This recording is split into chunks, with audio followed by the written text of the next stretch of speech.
Hello everyone, this is the MGTOW Cowboy. Greetings and salutations. I have a little free time as of late, and so I wanted to make a quick video for you guys.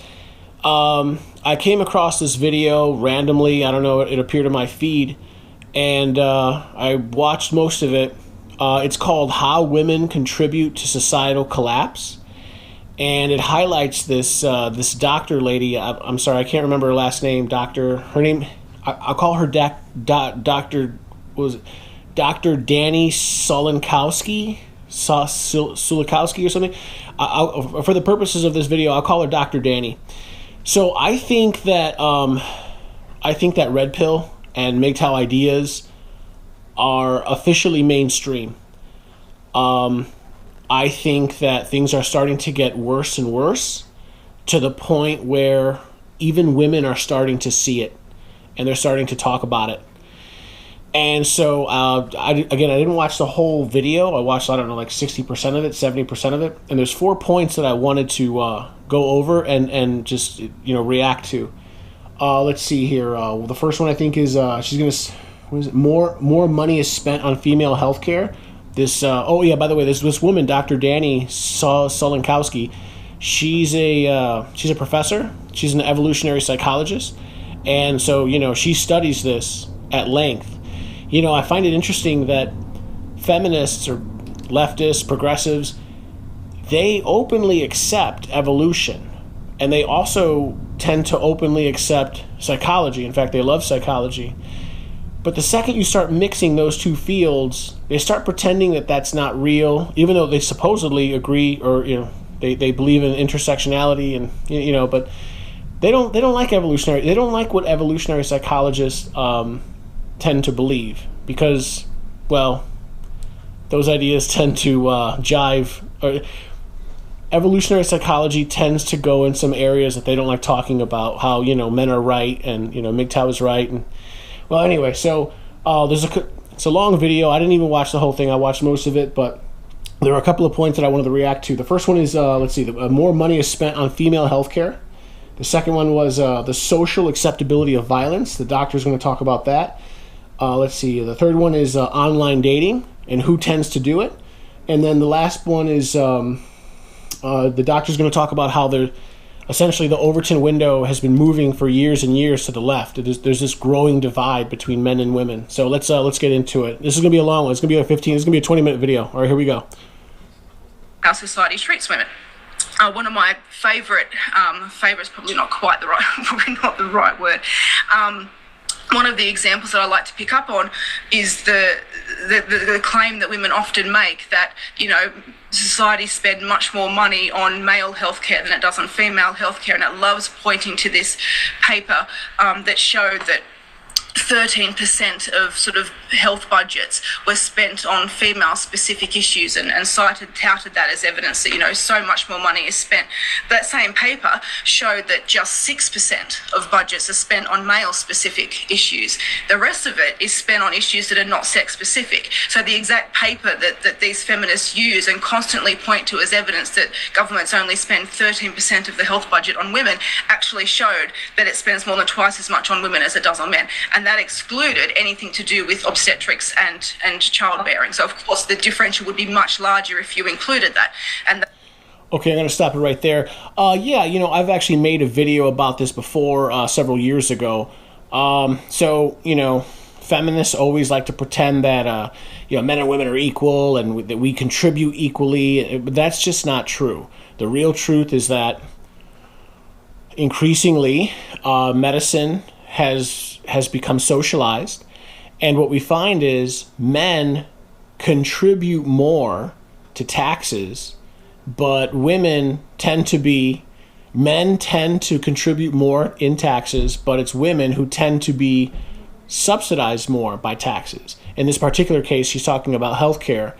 Over their lifetimes, I can't remember the statistic. I made a video about it years ago. Women spend, I can't remember, I can't remember. It doesn't matter. Significantly more. Women cost more to care for medically over their life than men do. So, and women tend to contribute less to their own medical costs. So the basic idea is that men Men give more than they take, and women take more than they give. If we really were pursuing, equity or whatever, equality, whatever word they're touting, shouldn't we bring that up? Shouldn't we make women pay more money for medical insurance?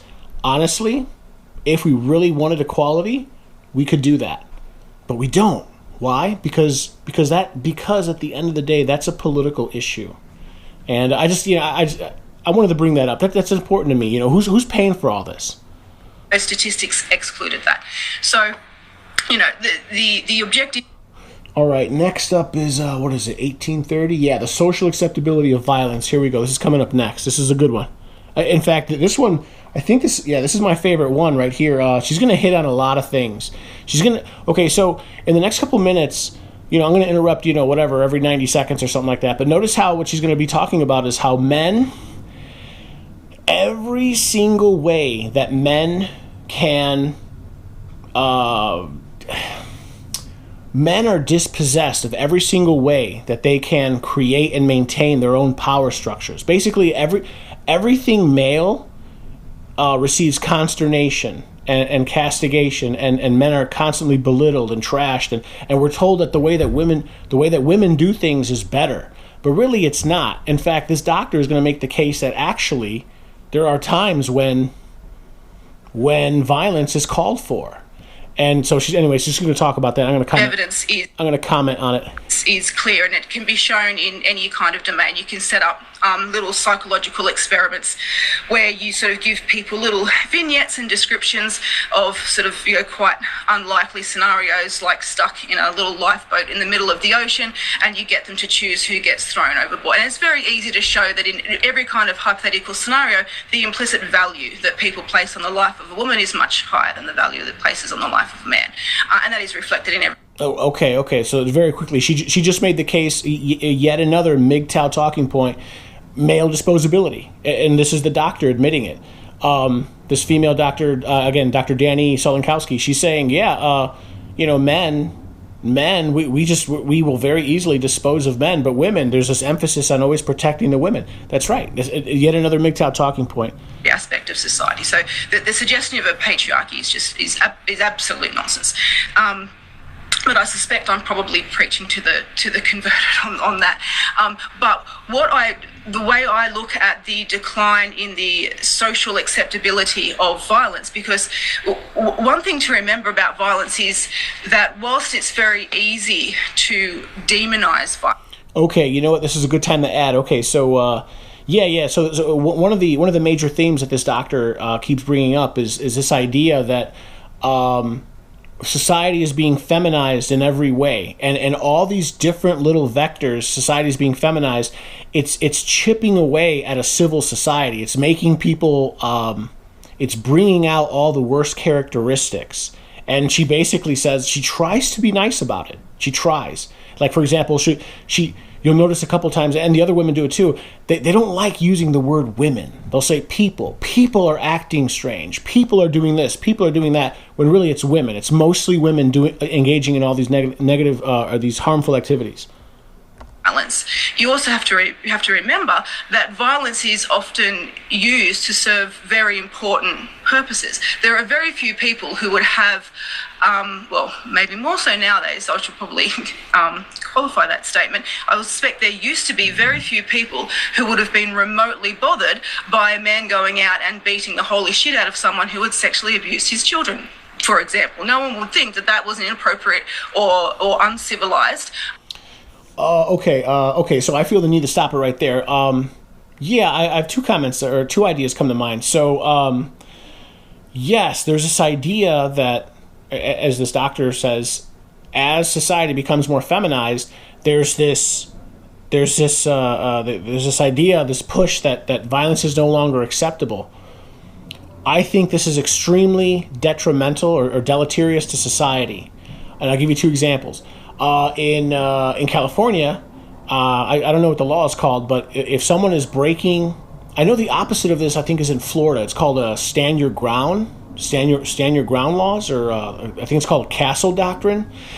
In Florida, if someone breaks into your house, like the local sheriff, I've seen some of these videos, the local sheriff is like, yeah, shoot him twice, double tap his ass, But like in California, if my understanding is correct, the law stipulates that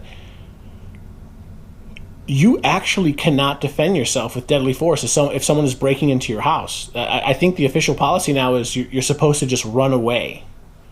I think there have been famous cases where, like, a woman will call the police and she's talking to the dispatcher, and the dispatcher is like, yeah, just try to run away, and the woman's like, oh yeah, I have a weapon, I might defend myself, and the dispatcher will tell her, don't defend yourself, do not shoot those people.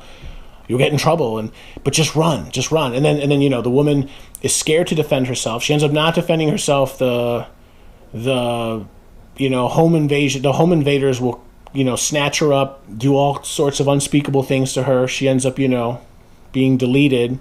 The worst of the worst happens because of this state policy. And what this woman makes the case that in every sector of society, including government policy, it's being feminized, and when women get into positions of power, soft power, hard power. Sorry, I'm getting excited, getting a little emotional here.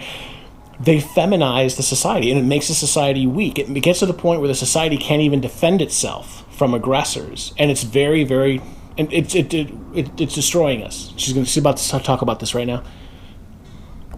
Use of violence. That's the kind of thing that you can't do anymore. And the connection that I see between the rise of part of the tactics of the rise of reproductive suppression is the emasculation of men. And so we're seeing that, obviously, masculinity, you don't hear that word anymore without the word toxic in front of it. Oh yeah, okay. Here's another point. This woman, this doctor, Dr. Danny, she brings up that she brings up that word, or she brings up that term several times. Reproductive suppression. She makes the claim that there's this political force. There's this almost like we're all bathing in a toxic bath of propaganda. She's saying that there's this big political push. I think she uses the term elites. She says that we're being propagandized to not have children. Have you guys noticed that, right? Doesn't it seem like we're moving towards a society where we're being, antinatalism is being promoted? You're told that you're being, selfish, or you're acting like a breeder, if you have too many kids. That's what she's saying. And she's saying it's bad for society. It's actually leading to our collapse. Again, I didn't watch the whole thing. I watched most of it, though. She brings up how there's a birth decline, and our society is starting to fail. That's what she says. Not anywhere in the mainstream press anyway. So it's just, masculinity now just is synonymous with things that are inherently bad. We've got I don't know about in your part of the world, but certainly in my part of the world, there's regular, little news stories about some high school or even younger, even primary schools introducing, misogyny classes for all the young boys to teach them how to not grow up into sexual predators. Because, Again, this doctor brings up so many good points. Here's a good point right here. Why would you introduce these when you go into the schools and you tell the young boys, don't be a misogynist, don't grow up to be a misogynist. The doctor claims really that has no positive effect. In fact, really what we're doing is we're just attacking the men. We're preemptively attacking men, and this is demoralizing men. And it starts at a young age.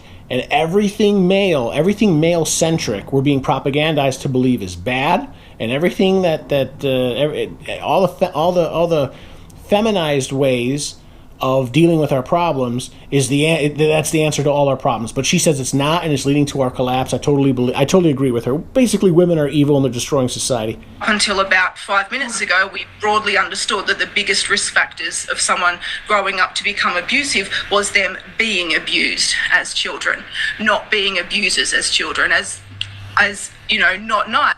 Okay, and then you got to ask, well, who's raising these kids? I'm sorry, this woman. This is only 1 hour. I'll leave the description. I'll leave the link in the description. Anyone can watch it. You know, how all these kids that are growing up to be who are becoming abusive. Who's raising them? Well, increasingly, it's women. We know the feminists even admit the majority of cases of child abuse are committed by mothers. And then but whatever, the feminists will clap back and say. Well, that's because the it's the women who raise the children. The fathers are leaving, but of course we know that that's a lie. The real truth is that men are systematically stripped of their parental rights, and so typically primary custody goes to who? It goes to the female. So again, it's the woman. It's the woman's fault. Women are destroying society.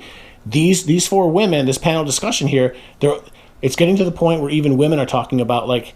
Do you guys notice everything's going to shit? You guys notice that everything's getting expensive? Do you guys notice that we're being overrun by people who don't speak English? Do you guys notice that like everything is getting shittier? And the doctor's like, this doctor woman's like, yeah, no, it's mostly it's women. She tries to be as nice as she can, but she openly says it's women. Our society is becoming too feminized to the point where we're starting to deteriorate. As childhood bullying might be, it's a largely normal behaviour for the most part. Obviously, it can get very extreme, but for the most part, it's largely normal, and it's kids working out their own social dominance hierarchies. And it's not the bullies that grow up to become the abusers. The kids who go on to become abusive as adults are the kids who were abused, typically by a caregiver themselves. They're the ones who grow up. The children that grow up to abuse, the children that grow up to become abusers are the children that were abused as children. And who is abusing the children? The women. I'm sorry. Okay, all right. To become genuinely abusive adults. So if you think you're going to do something about domestic violence and violence against women and children by giving young boys anti-misogyny classes, you're not going to do it. No, you're not. All you're going to do is demoralize them. That's all. Okay, so I'm sorry. I want to end this pretty quickly. We're running late here. What is it? Online dating. What is that? 39. Hold on. Let's go to minute 39 here. Okay, minute 39. Something like that. And I'm just sort of speaking anecdotally. I don't have any statistics on this,